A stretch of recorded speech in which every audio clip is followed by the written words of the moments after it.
Mes chers collègues, quand j'étais adolescent, chers collègues, à la fin des années 60, j'étais beaucoup plus intéressé par la révolution sexuelle en cours aux États-Unis et par l'internationalité de ce mouvement de jeunesse des années 60s.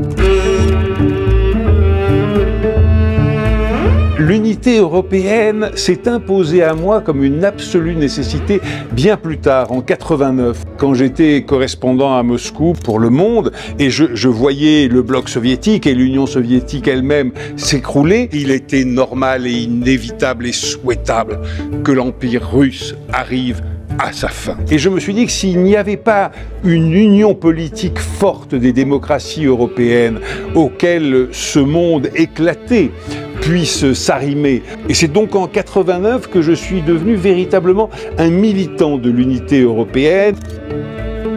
Un jour, on m'a fait la proposition de figurer sur une liste de candidats, c'était la majorité présidentielle, et je n'aurais pas pu refuser. C'était la bataille de ma vie depuis 30 ans. Et j'ai découvert maintenant ce qui est pour moi une troisième vie, puisque je n'étais pas un homme politique, mais un journaliste.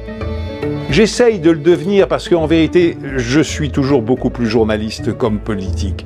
Mais je mets mon métier au service de ma fonction.